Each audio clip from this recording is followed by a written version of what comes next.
안녕하세요. 오늘은 3월 12일 금요일 아침입니다. 하나님 말씀으로 하루를 시작하겠습니다. 오늘 말씀은 시편 62편 1절에서 12절까지 말씀입니다. 제가 읽겠습니다. 나의 영혼이 잠잠히 하나님만 바라며 나의 구원이 그에게서 나오는도다. 오직 그만이 나의 반석이시요 나의 구원이시요 나의 요새이시니 내가 크게 흔들리지 아니하리로다. 넘어지는 담과 흔들리는 울타리같이 사람을 죽이려고 너희가 일제히 공격하기를 언제까지 하려느냐. 그들이 그를 그의 높은 자리에서 떨어뜨리기만 꾀하고 거짓을 즐겨하니 입으로는 축복이요 속으로는 저주로다. 나의 영혼아 잠잠히 하나님만 바라라. 물은 나의 소망이 그로부터 나오는도다. 오직 그만이 나의 반석이시요 나의 구원이시요 나의 요새이시니 내가 흔들리지 아니하리로다. 나의 구원과 영광이 하나님께 있으며 내 힘의 반석과 피난처도 하나님께 있도다. 백성들아 시시로 그를 의지하고 그의 앞에 마음을 토하라. 하나님은 우리의 피난처시로다. 아 슬프도다. 사람은 입김이며 인생도 속임수이니 저울에 달면 그들은 입김보다 가벼우리로다. 포악을 의지하지 말며 탈취한 것으로 허망하여지지 말며 재물이 늘어도 거기에 마음을 두지 말지어다. 하나님이 한두 번 하신 말씀을 내가 들었나니 권능은 하나님께 속하였다 하셨도다.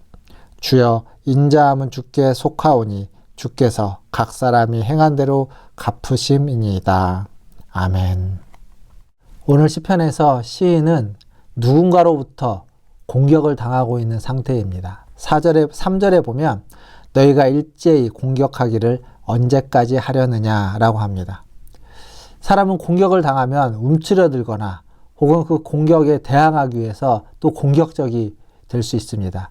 그런데 오늘 이 시편에서 시인은 1절과 5절에서 그 모든 공격을 당하고 있는 상황 속에서도 침묵합니다. 잠잠히 하나님만 바라보는 거죠. 침묵하며 오직 잠잠히 하나님만 바라봅니다. 그래서 이 침묵은 영혼의 침묵이다 라고 이야기할 수 있죠. 그리고 이어지는 말씀에 보면 하나님만 바라보는데 구원이 그리고 소망이 하나님께로부터 온다 라고 시인은 이야기해주고 있습니다. 참으로 놀라운 시인의 모습이 아닐 수 없습니다. 공격당할 때 그 공격에 반응하고 혹은 그 공격에 무서워서 불안해서 움츠러드는 건 인지상정인데 이 시인은 그것을 하나님을 바라보면서 그것을 극복해내고 있습니다. 그것도 침묵함으로 극복해내고 있습니다. 요동칠 수밖에 없는 상황이겠죠. 고통이 공격이 오면 우리의 마음은 우리의 몸은 흔들릴 수밖에 없는 그 상황에서 영혼의 침묵을 영혼의 평화와 영혼의 안식을 추구하고 있는 시인의 모습, 그것이 바로 오늘 이 시편 62편에 등장하는 시인의 소망이고 고백이고 기도입니다. 어떠한 일이 있을 때 일희일비하지 않는 겁니다. 하나의 작은 것에 좋아하지도 않고 너무 어려운 것에 또 낙심하지도 않고 오직 하나님만 바라보고 있는 모습이죠. 그러고 보면 우리가 진정한 안식과 평화를 누리지 못하는 이유는 뭐가 있을까요? 그게 보면 오늘 말씀에도 등장하지만 어떠한 관계 속에서 또 내게 주어지는 무엇들 속에서 여기 오늘 말씀 10절에 보면 탈취한 것 그리고 재물 이러한 것들에 마음을 두지 말라고 합니다. 즉 그것들은 잠깐 있다 없어지는 것입니다. 우리가 안식을 누리지 못하고 평화를 누리지 못하는 건 어떤 성공, 업적 이런 관계들 속에 문제가 생길 때입니다. 그런 것들은 그냥 잠깐 지나가는 것들입니다. 영원한 것이 아니라는 거죠. 영원하지 않은데 그 영원하지 않은 것 때문에 우리가 흔들리고 영원하지 않은 것 때문에 우리가 넘어지고 그것 때문에 절망하고 있게 되는 겁니다. 뭐와 같냐면 이렇게 비교할 수 있을 겁니다. 어린아이들이 땅 따먹기를 하는데 혹은 소꿉놀이를 하고 있는데 그 소꿉놀이에서 그 어린아이들을 진심으로 진지하게 최선을 다해서 하죠. 땅 따먹기를 하는데 그 작은 땅 하나를 더 얻기 위해서 애를 쓸 겁니다.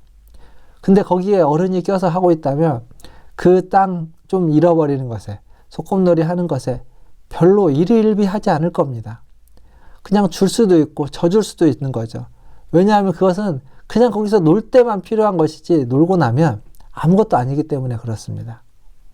마치 우리가 이 세상에서 목숨 걸고 얻으려고 하고 최선을 다하고 수고하면서 추구하고 그거 없으면 아니라고 생각하는 것들, 그런 것들이 하나님 보시기에는 우리가 아는 어린아이가 아는 소꿉놀이 같고 땅 따먹기 같은 것에 지나지 않는다는 거죠.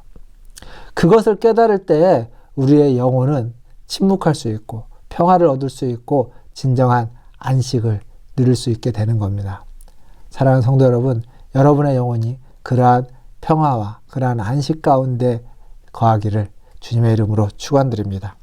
그리고 오늘 말씀 또 이제 9절부터 12절, 오늘 말씀은 1절부터 4절, 5절부터 8절, 9절부터 12절 이렇게 나눠지는데 9절부터 12절에 보면은 이 사람의 모습이 나옵니다. 근데 사람의 모습이 어떻게 나오냐면 입으로는 축복을 하고 속으로는 저주를 한다. 이 유선적인 모습이 4절에도 한번 등장하지만 9절에 가보면 인생은 속임수와 같다.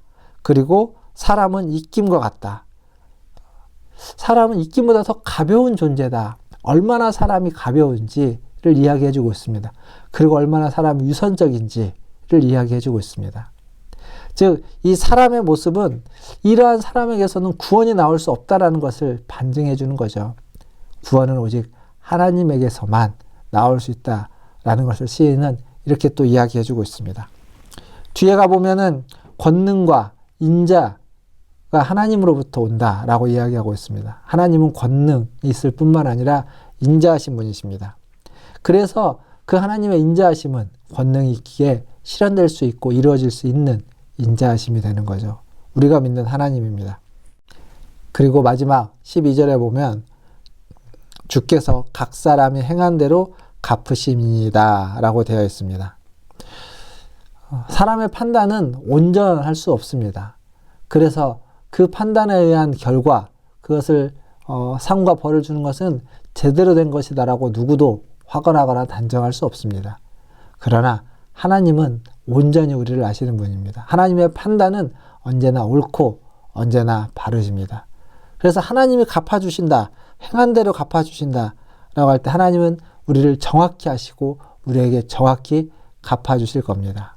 그것을 믿기에, 그래서 우리는 하나님을 믿고 하나님 안에서 영혼의 안식을, 영혼의 평화를 누릴 수 있게 되는 거죠.